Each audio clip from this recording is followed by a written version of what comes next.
Okie dokie. We're live. We're live. Officially. Okay. Yeah. You can never really tell. Well, the thing is... Because of the delay. Yeah, and so what you're probably seeing now is a delayed version of what just happened here. So we'll get better at it. But yeah, there's like a sync delay.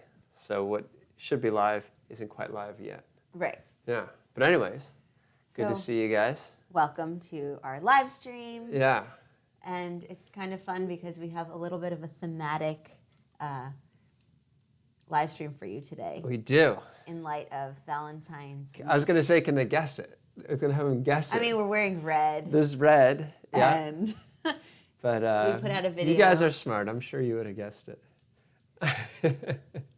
But this is really something that we wanted to discuss on the channel because it affects our lives, it affects our social interaction, it affects our mental happiness and well-being. So it made sense to bring this topic up and, you know, present it to you guys on the channel. Yeah. So what are we talking about? You're the boss. I just follow the rules. Okay. So what are we talking about? It's romantic confidence. And that probably sounds like it might be something that you've heard of before, that it doesn't sound unfamiliar. Let's just put it that way. Okay. But I think that for a lot of people, it's a relatively new concept. I know that when I first came across it, I had never heard of it before. But because of, the other competencies like communicative competence, strategic competence, discourse competence, all of these lovely competencies. Yes. That make up communicative competence. And competence itself is basically just being able to do something, right? Your skill at doing something, yeah, right? Exactly. Yeah, or it's really your ability to do something. Your ability, your competence. Right. I feel like the word gets used a lot, and it sometimes helps to just define it.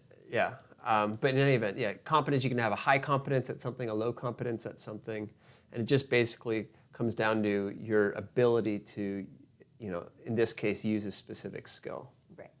So in this case, we're talking about romantic competence, of which there are 3 core skills that are important for building and maintaining healthy romantic relationships. But I think that you'll find after we run through these skills and come up with some examples that there are some overlaps with, non-romantic relationships, the platonic relationships, friendships, because you need also these skills in those kinds of relationships as well. Yeah. But I think in terms of what we're talking about with romantic competence, this is essential. Like if you want your relationship to thrive, you need to have these 3 skills. Yeah, I mean, it is funny how much overlap there is between your romantic relationships and all the other relationships in your life. Right. And there's this sort of fine line, but because of that, you have, it's kind of an advantage in the terms of mastering it. So if you can master your romantic relationships, then you're also going to be better at all your other relationships. Yeah. And I think also it provides insight into what you yourself want. So it provides some intrapersonal understanding there. So it's pretty cool. I think we're going to have fun with this one. All right. Yeah, Okay. where do you want to start? So let's start with the first skill. Well, let's go back and say, if you've watched the lesson about it, then some of this might be a summary, which is great. I mean, the point of doing these live streams after the lesson is released is so that we give you a chance to ask questions, but also to flesh through some other sort of brain pickings, if that makes any sense, right? Yeah. Okay, so this is a term coined by Dr. Joanne Davila and her team, and she's a psychology professor at Stony Brook in New York. And she came up with this term, she and her team, and it's really cool. So let's go through it. So the first one is insight. Insight. Yes. What could that be? Right, yeah. So I'm assuming this is basically something to do with self-knowledge. Yes. So it's insight into sort of your needs and what you want. That's where the interpersonal communication comes in. I feel like it always comes in, and it's something that's overlooked isn't it? Wouldn't you Oh, agree? hugely overlooked. Yeah, yeah. Yeah. So it's taking the time to really think about, okay, what do I want for myself? What do I want in a partner? Do I want a partner, right? Some people might not be even interested in that, and that's totally fine, and that's part of why you might want to do those exercises. So that's the first thing. And because you have that insight into yourself, you also understand what you're looking for in a partner and if that partner matches your needs. Yeah. Right? Yeah, no, that makes a lot of sense And because... fulfills your needs, rather. Fulfills, yeah. Yeah. Meets your needs. Well, I mean, both. And it's fine to have some, I mean, I think everyone should have some sort of fundamental requirements in their romantic partner. Right. But yeah, you're right that self-knowledge is key to communication in general. Definitely. Just because communication in some ways is an amplification of what's going on in your brain. That's a good one. Right? Yeah. And so if you don't have a good handle on what's going on inside, when you speak, that sort of disarray will be broadcasted. Broadcast? Broadcast. Broadcast. Is that the past tense? I think so, yeah. Okay. It's a funny one. Yeah. English has all these Yeah, it's irregular tricky. verbs. So in any event, by organizing your internal thoughts, you then can communicate with more clarity. Exactly. And so I think that's why this applies here, because before you can, and communication also, we talk a lot about communication being more than just words. Yes. It's your actions and feelings. Definitely. And how you express your feelings, I should say. And your tone of voice. Your tone of voice. And so understanding what your needs are, what's important to you in a romantic context will allow you to be a much more, I think, attentive and engaged romantic partner. Exactly. So that's the first one. And I think this is something that, just taking a moment to really reflect on past relationships and not think about what went wrong or what could have been better, but really just, looking at those experiences will help inform sort of what you want and what you don't want, I think, in a relationship. And I think, I don't know if this is too bold, but I think sometimes people rush into relationships just to be in a relationship as opposed to being single. And then, it's not really what they were looking for, or I think they lose themselves in Right. it. They lose themselves. They in didn't the take whole- the time they to didn't take think it through before they did it. Right. And Right. so what sometimes you see is what happens sometimes is when I'm a little hesitant in saying this because I don't think it's fair to say it for, I mean, it's Yeah. one Well, of anyways, these just things. say it. Just say it, because Yeah, I the think reality it's is a one lot of of these different things. scenarios can crop up. Right. So my point here is that sometimes you find yourself in a situation or a relationship or even a friendship where you're like, what? Why am I friends with this person? Yeah. Because you didn't take the time to really think about your needs. But what's good about having those experiences is that it helps you then say, okay, well, this is what I don't want, but this is what I want. Right? Yeah. It's Well, one of it these, can help you with sort of boundary setting, but Yeah. boundary setting more so in terms of what you want. Right. So yeah, but no question, Yeah. without doing sufficient introspection, without sufficient insight into what's important to you, Yeah. you can find yourself in situations where you're not happy, Right. or the person you're with is not happy, Right. simply because you haven't spent enough time first figuring out what's What your important to you. needs are, Right, what you your want, needs are, what yeah. you hope to see it have in a partner. Yeah. Maybe one of those things that you're really looking for in a partner is good listening skills, right? And so when you talk about your day, you come home from work and you share your day, you want that person to listen to you, right? Let's say, and have this empathetic listening skill really honed and sharpened. Yeah. But instead, you're not with somebody like that. And so that might be a point of contention for some people, right? Right. But I think the point here is that you need to sort of do the work ahead of time and just reflect, sit quietly, and think about, or go out in nature, right? You don't have to. Yeah, just sit it's not a quietly. one and done thing. It's not you sit down, okay, cool, figure it out, now we're ready to go. it's an iterative process that you continue to build on. The other thing I was going to say about understanding yourself is you help your partner help you. Right? That's a really good one. Yes, to the extent that you can articulate your needs to that partner as well, they will be able to sort of reciprocate in a way that's important to you, in a way that's fulfilling. Right. And on that note, let's say you know that you're someone who is auditory. And so the listening and the tone of voice is very prominent in your, understanding of the worldview that you possess and just, how you interact in life. So if you voice that because you know that about yourself, that you're an auditory person, that is something that you need to voice to your partner and say, look, tones really affect me. Listening is really important. Like, I'd really like for you to, just listen to how my day was. You don't have to necessarily chime in.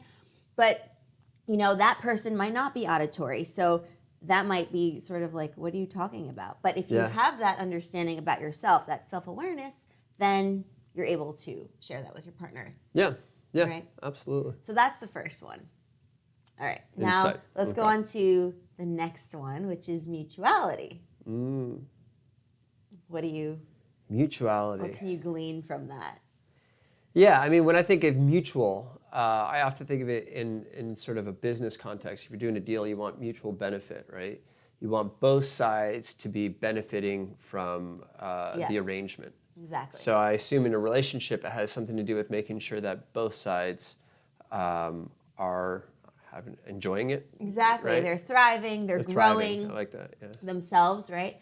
They're nurturing each other. And they're both happy, right? Because that's kind of the point. If you sought each other out, you would hope that there's that mutual respect and understanding. So that's exactly what it is. Good job. Woo! So it's recognizing that the relationship is not just all give or all take, that you expect this person to just give, and or you're just going to give, and someone's going to take. It's really, it's a you like street. doing those in threes. It's very effective, right? What? It's like take. Yeah. Give, right. Just to amplify it a little bit. But seriously, right? It's really understanding that this is both give and take. It's a two-way street. You lean on them, they lean on you, that kind of thing. Which reminds me of a theme that we often bring up in the context of communication more broadly. Yes. Which is that communication itself is a two-way street, right? Yes. It's a give and take process. Exactly. And that's just another example of how communication broadly in relationships and romantic relationships all have overlap. And a lot of with life in general, right? We always say this, that we're social creatures, and so part of being social is giving along with taking. Yeah. If you're only taking, that's not really social. No. That's extractive. Right. Exploitative. Even manipulative if you're doing it in some But you don't see that in successful societies. You don't see it in successful families. And you certainly don't see it in successful relationships. Exactly.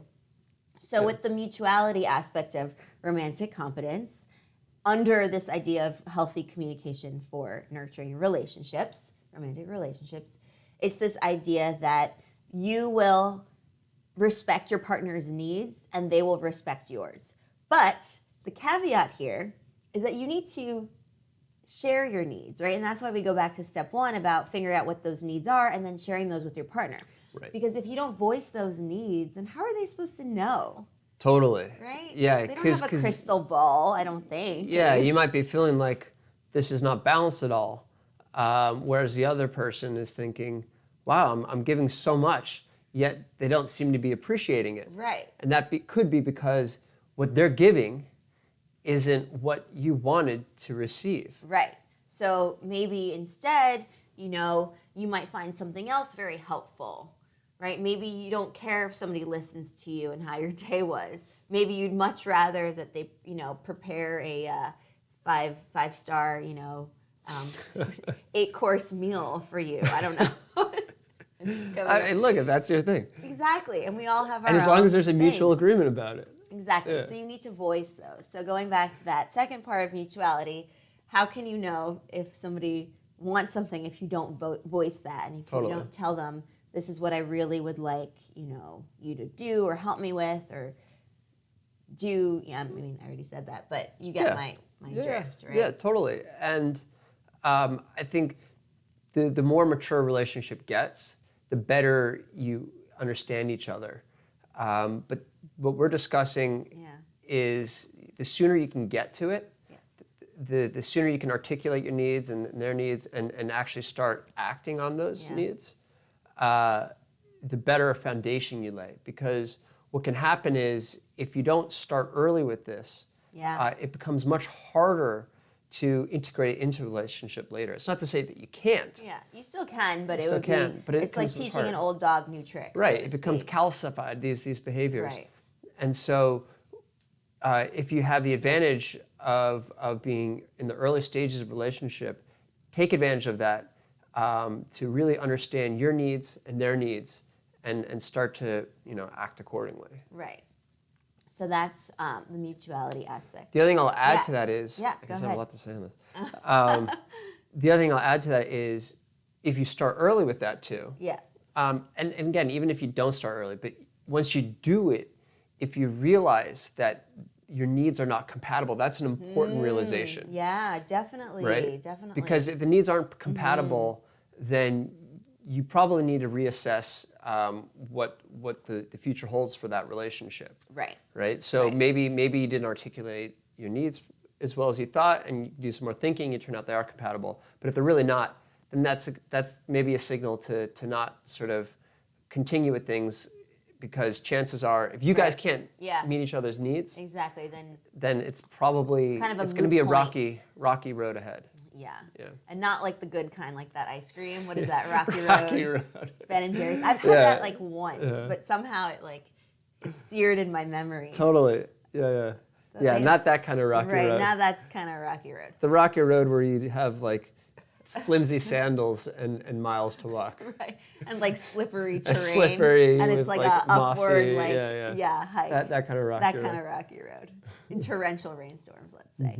So I think the other thing to mention about this is that the two people in the relationship, the way I kind of like to visualize a strong relationship is like two trees with like really strong roots, and as they're both growing, but as they grow, they're intertwining. So they're twining their sort of like twigs and their leaves, but they're still these two separate entities with lots of like I really like that overlap, right? Yeah. Instead of like merging into one tree, because I think thinking of it that way, at least for me, helps me understand that, with mutuality especially, it's like if there's something that your partner wants to do for, personal growth, maybe they want to take, a language class that might interfere with the time that you have on the weekends, are you going to nurture that and help them grow? Right, and explore that. Or are you going to say, no? Where's my 8-course, where's my 5-star meal? 8-course meal?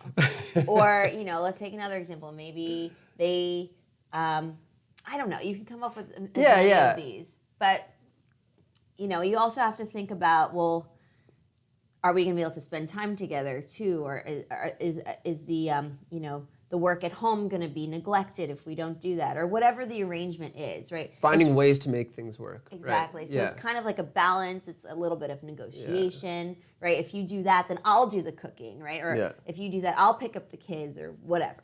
It's right? So it's independent but supportive. Exactly. Yeah.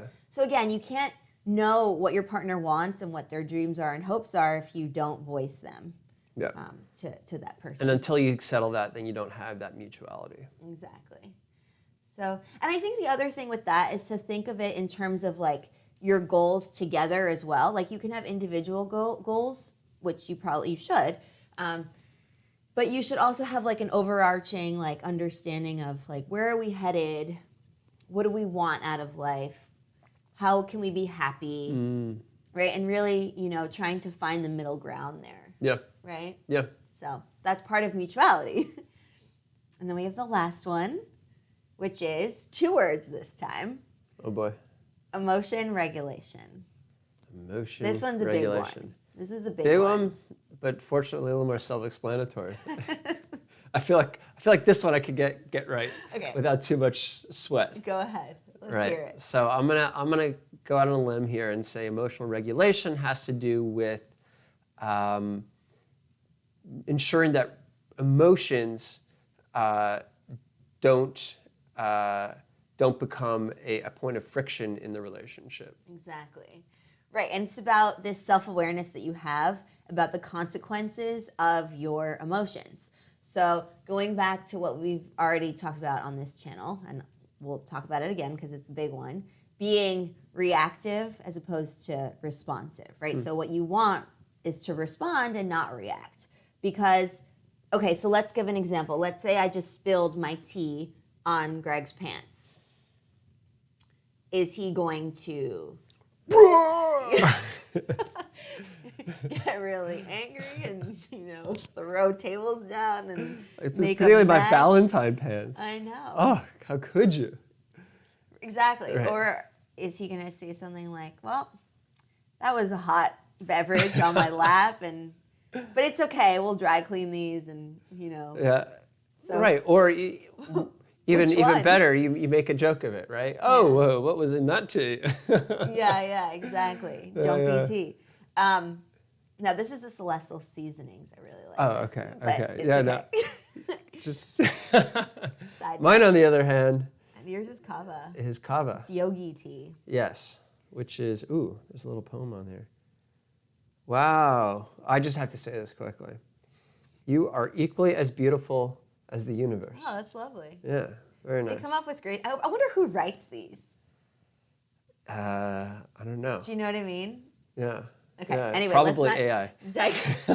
let's not digress further. But the point here, right? We just sort of made light of the tea and the pants. And Exactly. all of that. Yeah. If you can do that, wow! Like you're golden. Kudos, seriously, because it is hard in that moment. If you're really annoyed, like maybe, okay, tea spilling on your pants is not that big of a deal, but maybe something else is a really big deal to you, right? Are you going to, in that moment, react and just let your emotions get the best of you and then lash out on that person or however you react? Or are you going to take a minute, maybe remove yourself from the situation if you have to, and then, let your emotions calm down before you respond? And I think part of that as well, not to dwell on this specific example too much, but so the tea got spilled on me. You have two ways of reacting to that, and this is important. Yeah. One is to say, she spilled the tea on me, right? So she is to blame. Why did she do that? Blame, like that, Right. like pointing fingers. The other way to look at it is, the tea fell on me, right? So using the passive voice. Yeah. That's what's great the about passive English. voice, You can exactly. use the passive The voice. tea fell on me, and whether it was she who did it or an earthquake that did it, the tea fell. The agent is unknown. The agent is unknown. Or it's not, or it's not voice. relevant. It's not relevant. It's not relevant to the solution. Yeah. Right? And so I find that in the case of relationships, particularly when you're feeling emotionally charged in a situation, someone does something that's frustrating. Right. To the extent that you can change it from frustration at the person and instead frustration at the situation, you may still be annoyed and angry, but at the very least, it's not directed at your partner. Right? And by doing that, you can de-escalate much more quickly, and your partner will be more likely to help you de-escalate. Definitely, yeah. And once you build sort of the rhythm around this, kind of respond, not react, when something like a snafu happens, then you won't even think about it, right? And you see people who, like we saw the Guinness Book of World Records oldest or longest married couple, and they're adorable. So they've been married for 80 years. They just celebrated their 80th like Valentine's together. Get that, 80th wedding Valentine's. anniversary. Yeah. They've been together for 85 years. Their time together is longer than, the average age of a number of countries. Right. And they're 105 years old and 107 years old. And they're just so adorable, the way they interact with each other. So I think when people get to that point, that like, they just seem so jovial and, Nothing Oh, I seems to know. be like they're carefree. They know each other so well. They don't have to say anything. So at that point, you don't need to do any of this stuff because it's already entrenched They're masters of knowing Yeah. what matters and what doesn't. But the point is they did the work ahead of time, Yeah. right? They did it those 80 years of marriage. Throughout their their marriage. Yeah. Because if you don't have those things, then I don't think it's possible to be in a loving, nurturing relationship. Right? And even if you're not in a relationship, doing this work ahead of time will prepare you very well for when the time comes. Exactly. Yeah. Yeah. That's exactly right. So, yeah, if you're watching this and, that's doesn't seem relevant to you at the moment, I think it will be one day. And I think it'll just help you figure out, what you want. And also searching when you're spending time with people, even in platonic, just friendships, just see, because you can see how they react and you can see how they treat people, right? You just get a better understanding of, I think, humanity in general. Absolutely. Right? And all of our flaws and everything. Yeah. I mean, this really is at the center of who we are and how we interact. Yeah. And that's why I like this topic because, again, when we said this at the beginning, it has, in this case, to do specifically with romantic relationships, Right. but it applies so broadly. Definitely. And mastering these, as with many things in communication, just gives you a real advantage throughout your day and throughout your life. So if there's any skills to really put time into, it's the ones that you use for a lifetime. Exactly. Right, and this is definitely one of them. It's part of social interaction. Yeah. I think for a lot of people, the emotion regulation is a little bit tricky. I was going to say that's probably the hardest one. I think it is the hardest one because sometimes we have to step outside of ourselves to see how we behave when, the spotlight might not be on us, or how, you might be putting your best foot forward in certain situations, but behind closed doors, you might not even realize that you act that way. Yeah. And I was listening to a podcast the other day. I think it was Peter Attia and Ryan Holiday, and they were talking about Stoicism. Peter Attia is our favorite doctor podcast. Yeah, Peter Attia, The Drive. It's really good. Really, really good. If you want some detailed information on all things related to healthy living, Peter Attia is a great Mind, one. body, and spirit. It's not just the He's physicality actually, of our existence. Yeah, he focuses a lot on the mental health as well as the physical health. And so he had Ryan Holiday on, and you've heard us talking about Ryan Holiday before because he's bringing to the forefront Stoicism, this ancient philosophy, okay, blah, blah, blah. I feel like I've said it so many times. Anyway, so he was saying how, Ryan Holiday was saying, anger is so antithetical to Stoicism, and that when you see yourself angry, like how many people, when they get angry and they lash out on somebody, do they actually see what they look like when they're angry? And so he was basically saying, like, you want to see how scary anger is? Go the next time you get angry, and everyone shows anger a little bit differently, but there's this like universal like emotion, right, that we can see on people. There's even that emoji, right? It's like red and like furrowed eyebrows. So you know what I'm talking about. So you go to the mirror, go to a mirror and look at yourself and see what anger looks like and how much of a monstrosity it is.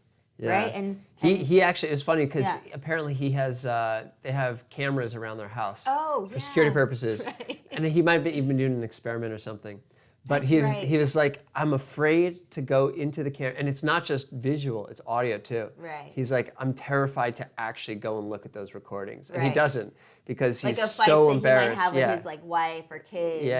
Because he's so embarrassed about the behavior, and it's almost impossible in the moment of your anger to have that sort of presence of mind and knowing that I'm sort of physically behaving ugly and emotionally this is ugly. Yeah. It's impossible to know that, or you might even know it. Yeah. But then you feel some shame, and that almost gets your anger bigger. Exactly. There's definitely an animalistic side to us still. Right. That takes a lot of conditioning to temper. Yeah, and we can temper it. So doing this work. I think for people who do find themselves like really reactive and heated up, and they can't, separate. They can't have the presence of mind. then just leave the room, right? Just walk away from the situation. Space and separation. I think that's what they would Temporary, have to do. Temporarily. Yeah. Not like storm out of the house or the building or the apartment or the cottage or the log cabin. But just, like... You need a reset button. Move yourself from here to there. Reset. Yeah. Or just sort of like, think bigger picture. Like, okay, I'm mad now. I'm angry now. But the presence of mind is telling me don't do this because doing that will have severe consequences for, your reaction. Yeah, and I relate to that. And I know we're running over time here, but there's so much to say I know so much to say.